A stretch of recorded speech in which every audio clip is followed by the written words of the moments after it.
Are you ready to explore the exciting tech world like never before?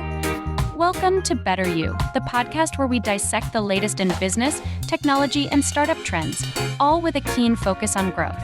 So buckle up and get ready to stay ahead of the curve. Let's make you a better you.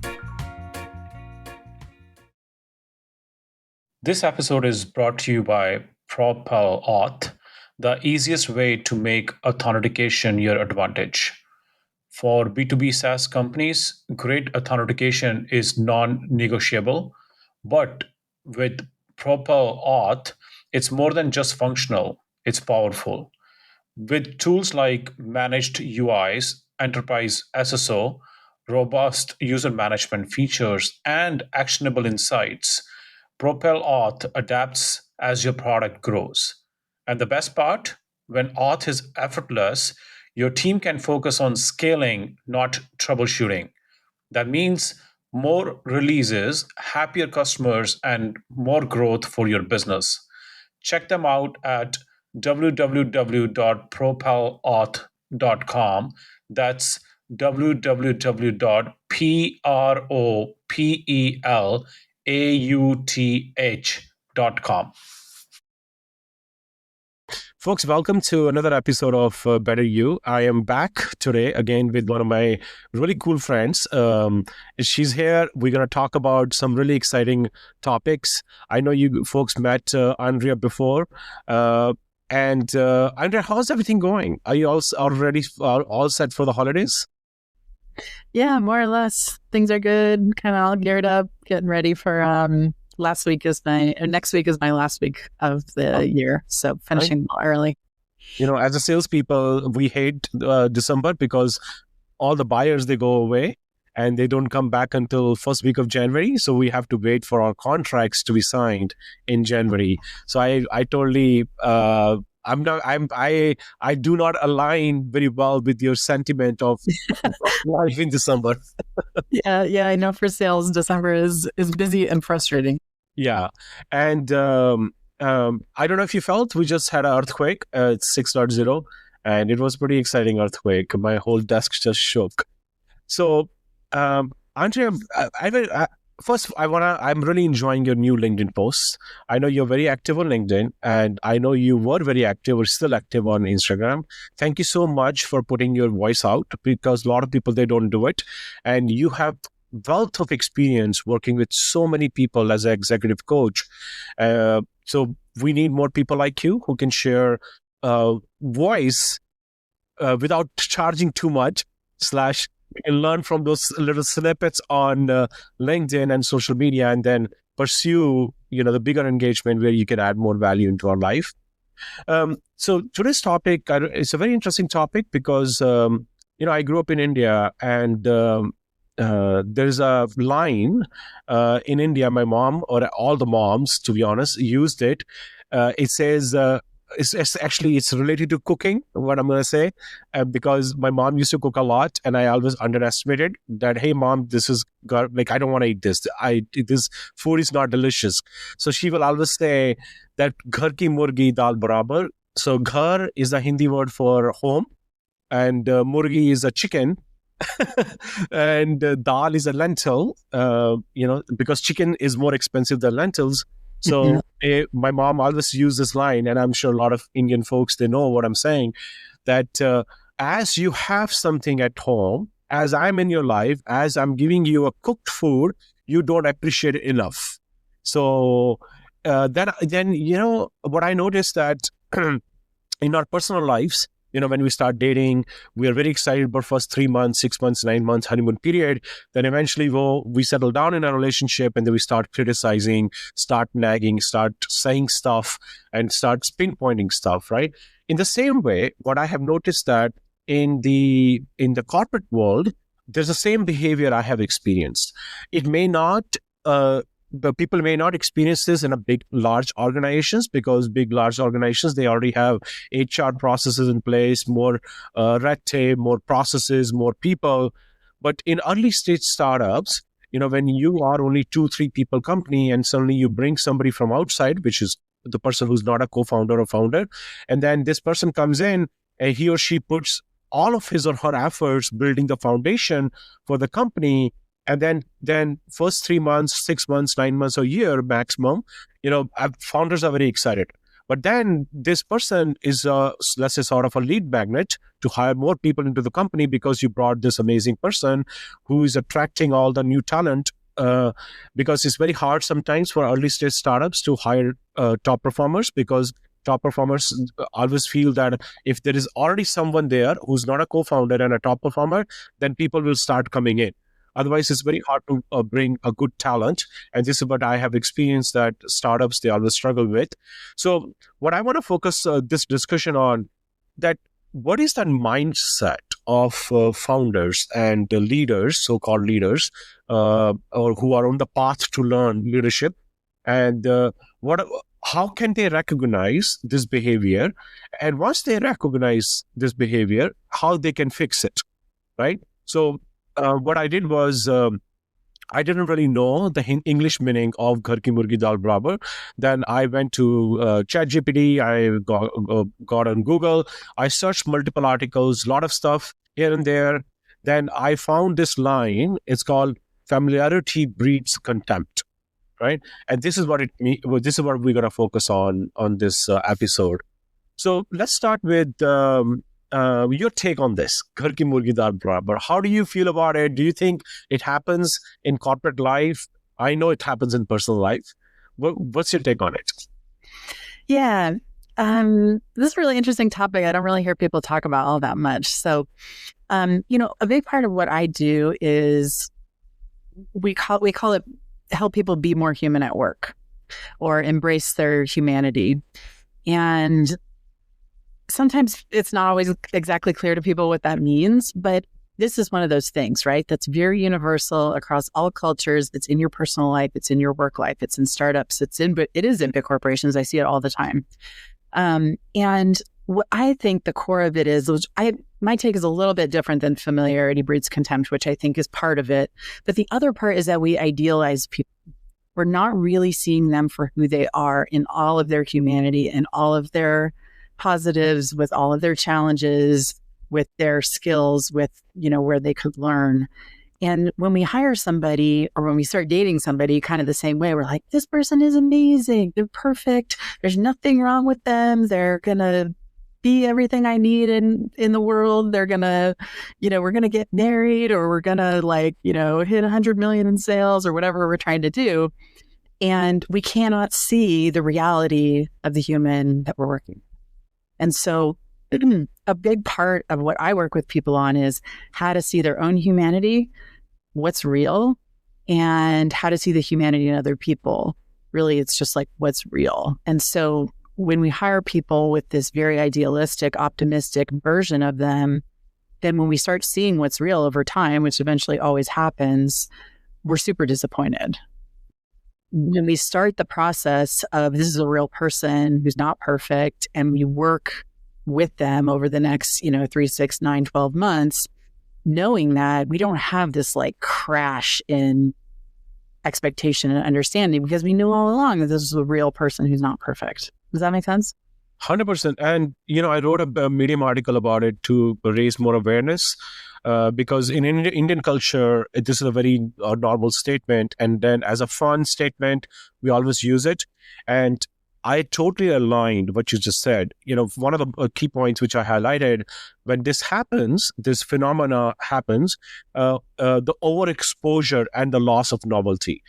As we meet first time, and then we start to, spend more time with this person, we see the good, we overlook the bad, and then we are excited by the unknown because we don't know, what this person is going to do or say.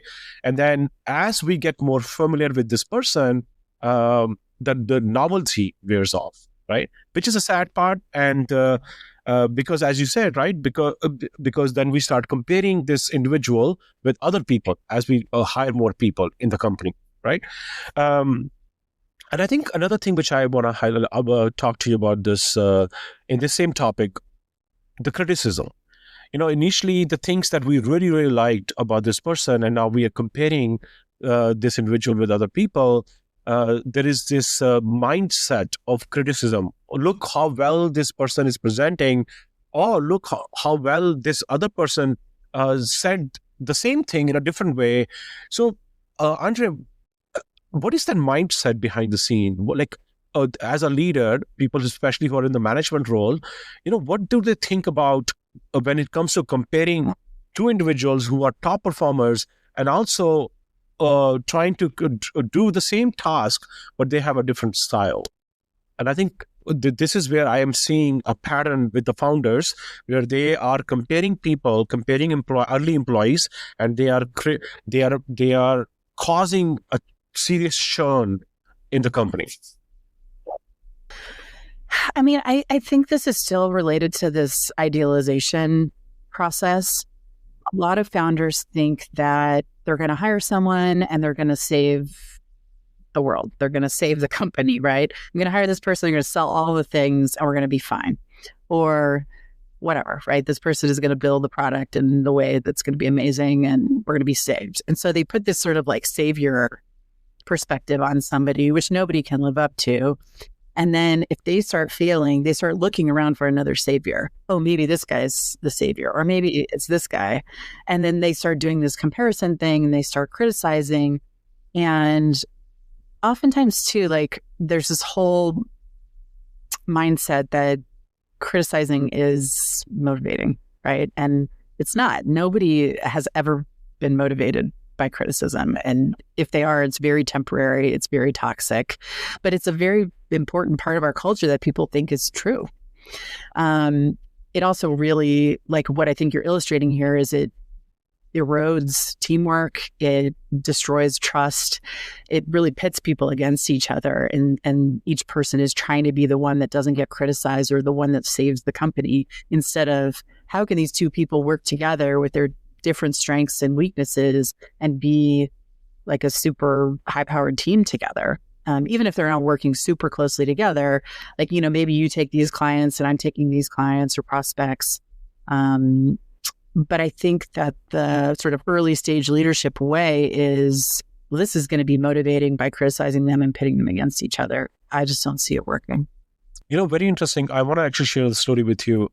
I was working for this startup, and my boss, almost the same age, same experience, but the individual doesn't come from a same background because our background was totally different. And we sat down in a conference room. It was our weekly 101. We talked about some deals, as I'm in sales. So suddenly other two founders, they walked into the same room during the same time. And then I was working on this particular deal, and suddenly me and my boss, we said, oh, actually we are having a 101. And then those two founders, they said, oh, that's okay. We'll just sit down and listen. We are bored. We just want to sit down with you. And they sat down. My boss continued the conversation. And this deal, which I was trying to close, was not going really well. And my boss, she raised the voice, and here and there, I don't know, just like a weird conversation. When two people are in the room, they're talking to each other, there's a different tone, different vibe, different way of feeling. But now suddenly there are two other people who are not part of this conversation, but this individual continue the conversation the same way, and with a more higher tone. Then after the 101, I gave a feedback to my boss. I said, listen, I didn't like the way you were talking to me in front of other two founders because your tone was really harsh. And then she said, what do you mean? Well, how do you expect me to change my tone? I said, listen, during the 101, we are having open conversation. It stays between us. I take the feedback, you take the feedback, we'll move on. And then, funny enough, she said to me, I was criticizing you to motivate you. And I said, listen, I am a self-motivated person. I am a top performer. And I have done this in last 6-7 years so many times. I felt that you were micromanaging me. You were criticizing me in front of two other people now. And I don't know how those two people are going to feel, whatever you're saying. You were being disrespectful to me. So I actually want to highlight what you're saying, that this confusion of, hey, I am criticizing you, or I am micromanaging you, or to inspire you. Andrea, do you know, by any chance, do you know the behavior of the leader? Like, what they think behind the scene, and how can they fix it? Yeah, there was this blog post or Medium article or something a long time ago called "The Ineffectiveness of Criticism." I'll have to see if I can find it and send it to you. Maybe you can link to it or something. But it's basically all about how like criticism doesn't work, to your point, but there's still this overwhelming idea that it does work. So Brene Brown has done a lot of research on shame, and a lot of criticism is about creating shame.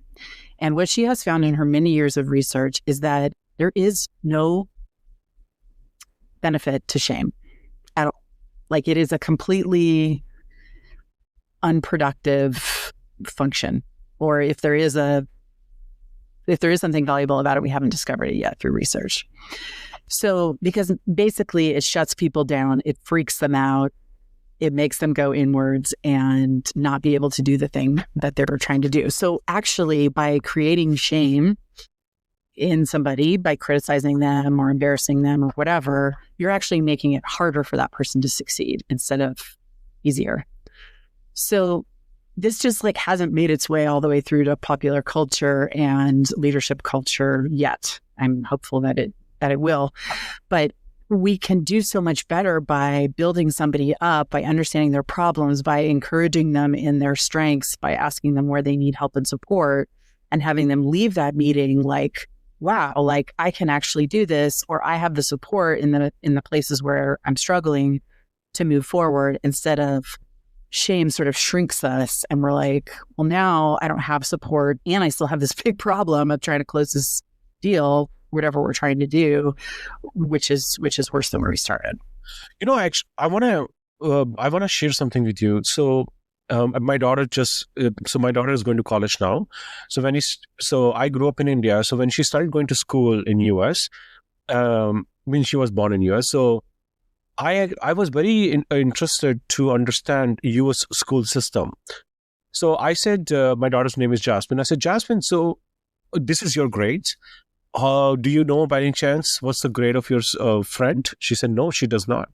I said, do you care? She said, sure. But I said, and then she asked me, she said, Dad, why are you asking me all this?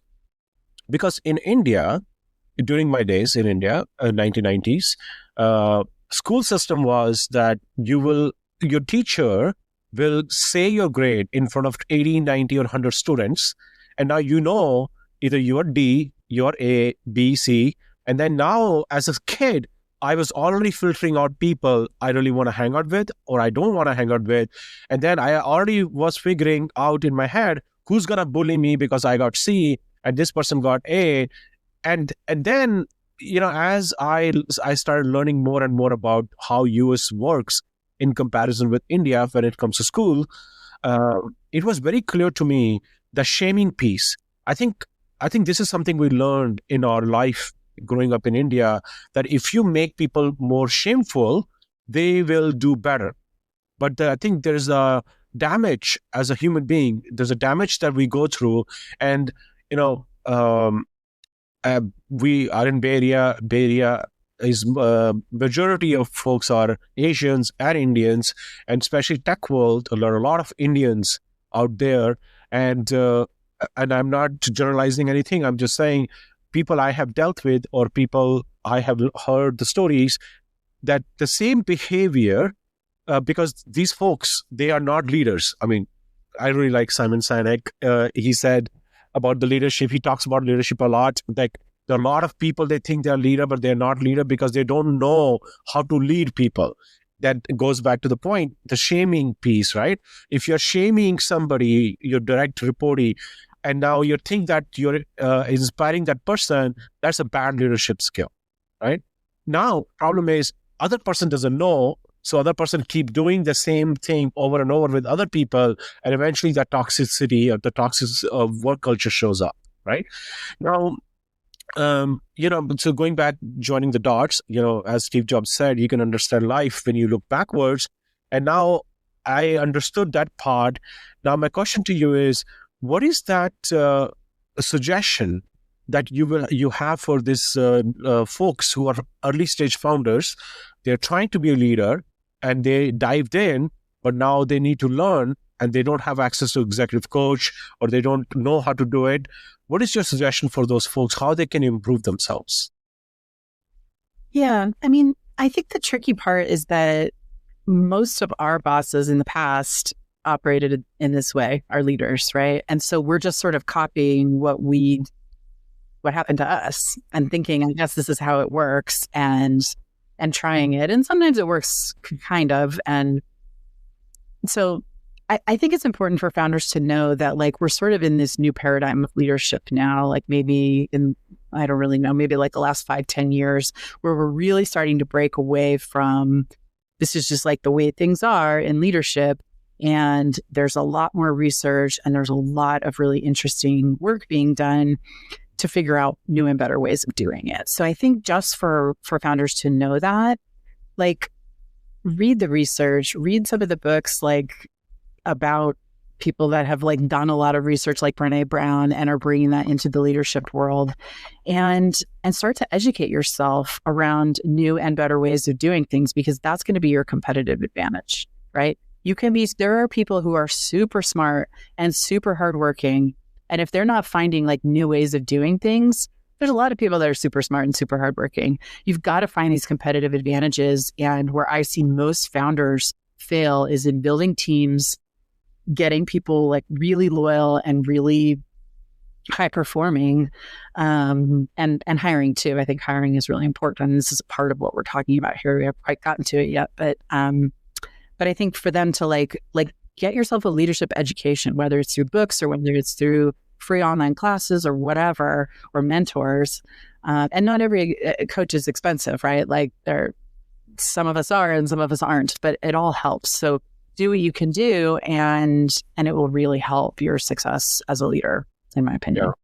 No, this is exactly the conversation I really wanted to have, and you're absolutely correct.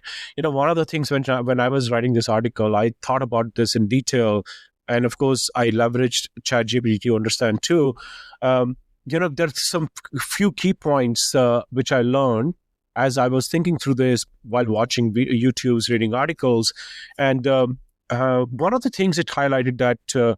As a leader, now let's say if I'm leading somebody and now I want to change my behavior to improve the work culture setting, the first thing it says, practice gratitude. You regularly acknowledge other people, how good they are, people you hire, people you didn't hire, people who are part of your organization. The more you say thank you, the more you say, hey, thanks for doing this, or thanks for doing this way, that gratitude helps a lot to people to feel comfortable, right? What's your take on this? Yeah, I think you're right. I think there's sort of two parts to gratitude. There's the internal part of appreciating what somebody brings instead of looking for what's missing.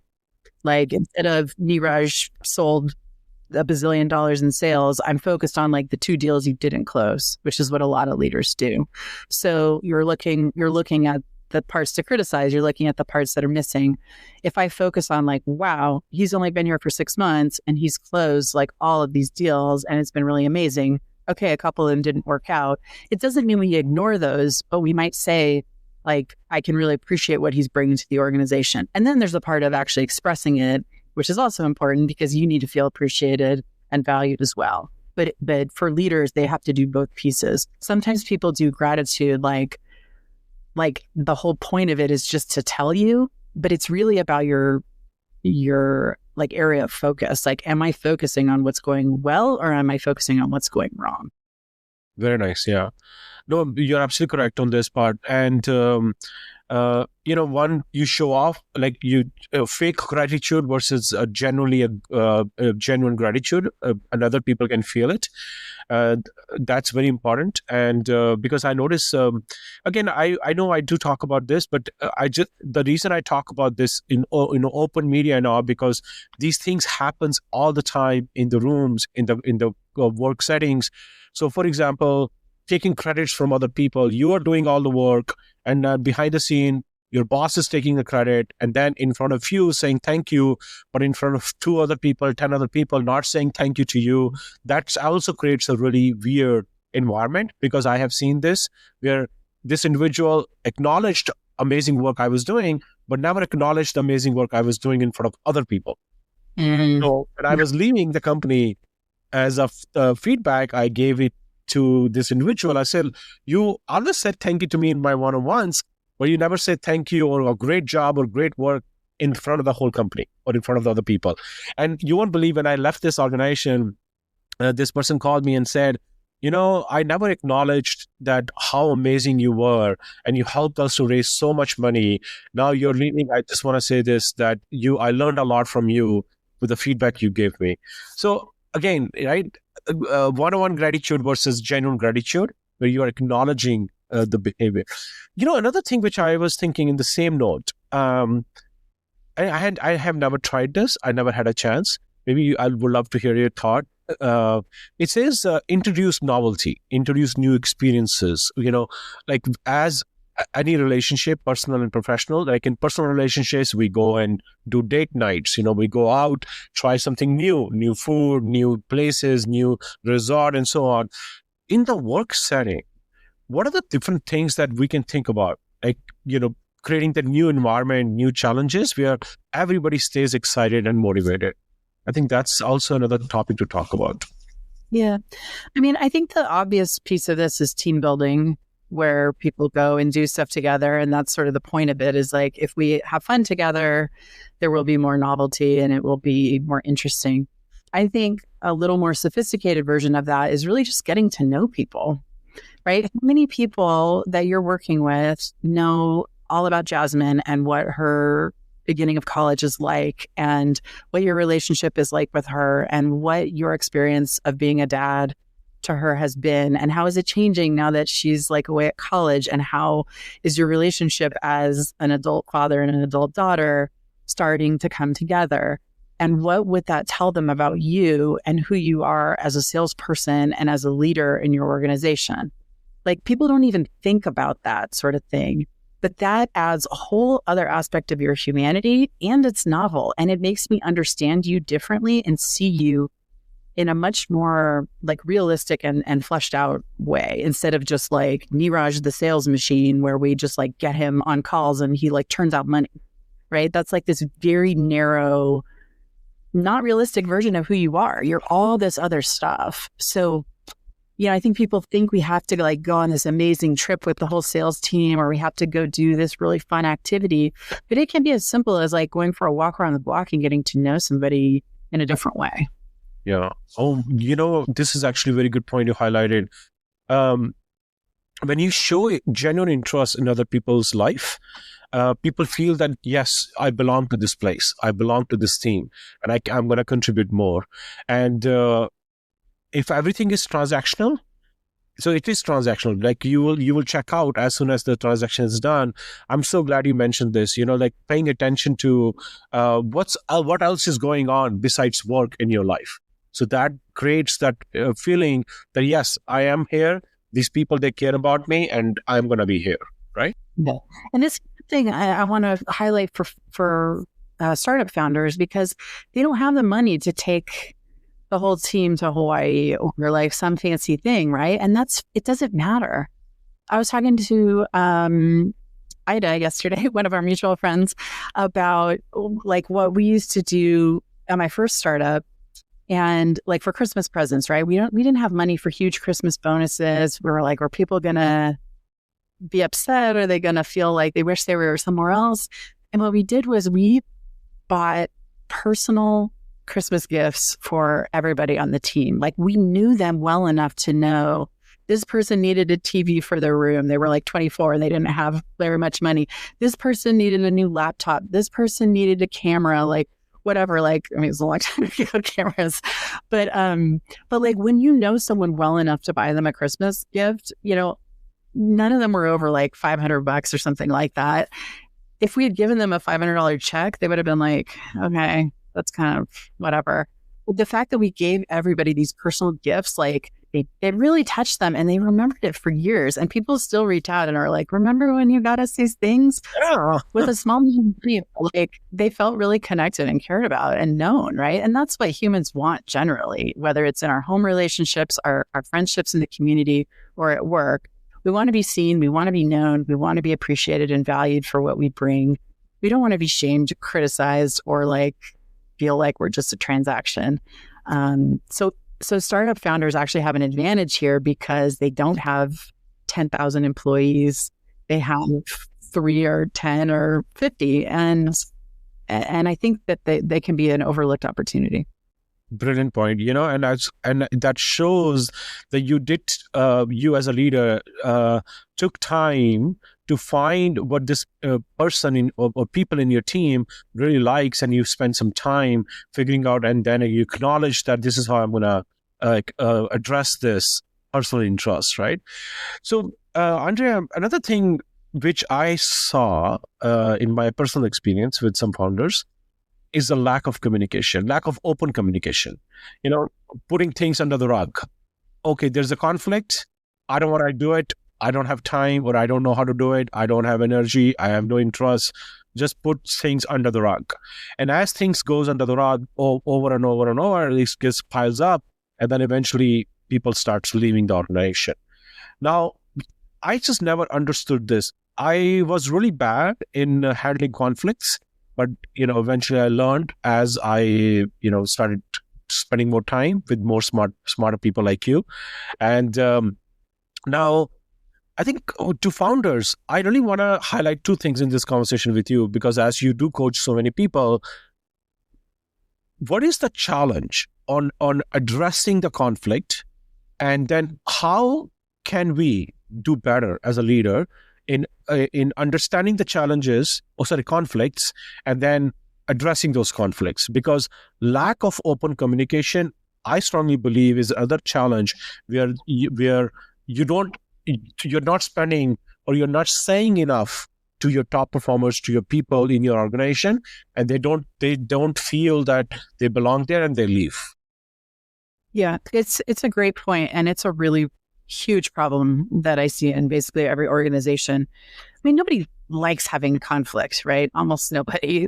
Some people are more willing to have it, but it's not fun. And for some people, it's more challenging than others. So what I usually recommend with my clients is that they start noticing opportunities for conflict that they've missed, right? Like, where am I sort of smoothing things over or skipping over?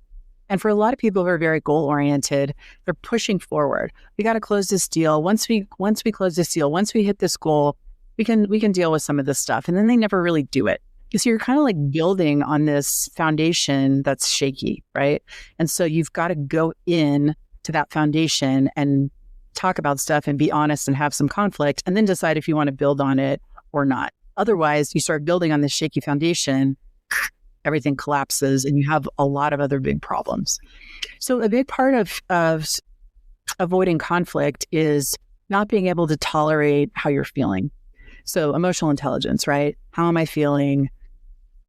You can have a list of emotion words. You can find it on the internet. You can find it on my website. Being able to recognize how we're feeling in a given moment is super helpful. Then we can start to notice, like, when did I skip having conflict? And when I skipped having conflict, or like I call it leaning away from conflict, how am I feeling? And we can start to see the patterns in our behavior and start to recognize it. At some point, we start to see, wow, I can tell when there's conflict, and I'm going, shoot.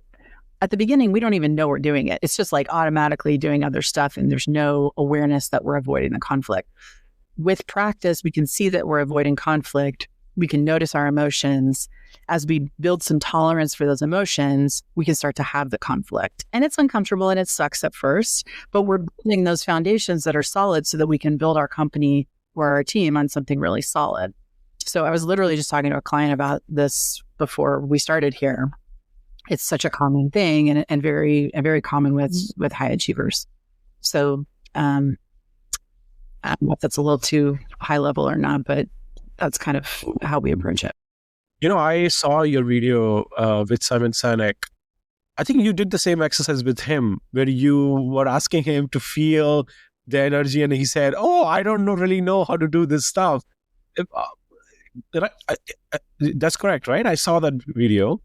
Yeah. And so my question is, and actually this comes to the closing of our episode, is the mindfulness and our self-awareness.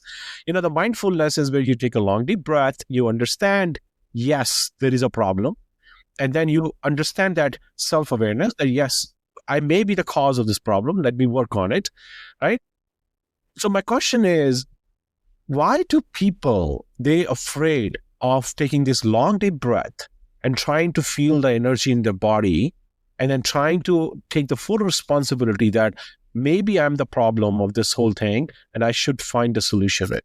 What is that? What happens behind the scene in the human mind? Yeah. I mean, I think most people just don't really know how to do it, which is why learning mindfulness can be so powerful, because it's not that hard to learn. It's hard to consistently practice, but it's not that hard to actually learn and do, right? So it's a great place to start. I think about it in 3 pieces. So there's mindfulness or mindset stuff where you're the thinking brain, right? Then there's the feeling. What emotions am I experiencing? Most people are more familiar with the head cognitive piece, a little less the emotional piece, but everybody knows the term emotional intelligence. They may not quite know how to apply it, but they know what it is. And then there's sort of the gut or body or somatic intelligence, which is what does my body know that my brain or even my emotions don't? And so we kind of have to use all 3 of these centers of intelligence in order to do some of this work. A lot of avoidance is related to not being able to tolerate an emotion. So if I feel scared or ashamed that it's actually the problem is all me, which is kind of the scenario that you set up, and I can't tolerate that, then I'm going to do anything possible, throwing people under the bus, avoiding the problem, causing other conflicts to distract. I'm going to unconsciously do all of these different things to avoid feeling this feeling for. And so when we can notice these feelings and notice when we're avoiding feeling them, we start to learn everybody sort of has a category or 2 of emotions that they don't like to feel, that they have a low tolerance for feeling. And when we can build our tolerance for feeling those emotions, it can completely transform our lives and our leadership. It's the biggest game changer that I know how to help people with. But most people have never heard of this. So it's it's there's no way for them to do it if they haven't heard of it. Then they have to practice it and get the hang of it. Yeah, early days of my career, I used to take things personally a lot. And as I got older and wiser, now I think I mentioned this to you in one of our episodes. Somebody taught me this, that your best guru lies under your nose. When I didn't understand at the time, then I understood that my nose is right here, my guru is right here. The long deep breath will help me to understand where I am and what to do. What should I do next? Yeah, very good point. Awesome. And so, Andrea, this brings to the closing of our episode. Anything you would like to share with the audience before we start? I really like this topic. I think your article is great. I think that startup founders in particular just have such a great opportunity to differentiate themselves and to get to know their teams, avoid this problem of familiarity breeds contempt. One other resource is Esther Perel. She writes about romantic relationships, but this is a big focus of her research and her writing in the context of personal relationships. But I like reading all kinds of books and applying them to leadership. So if your viewers are interested in that, I would suggest that they check out some of her work and see how they can apply it, maybe at home and maybe at work as well, because I think it's really interesting. Oh my God, please do text me the book. I will add into the description. Awesome. Andrea, thank you so much. You Happy too. holidays. Bye. Bye. Thank you for tuning in to this episode of Better You. I hope you enjoyed our deep dive into today's topic and found some valuable insights to help you on your growth journey. If you liked what you heard, be sure to subscribe to the podcast so you never miss an episode. And don't forget to leave us a review and share Better You with your friends. Together, let's continue exploring the exciting world of tech and business. Until next time, stay curious, stay innovative, and keep growing.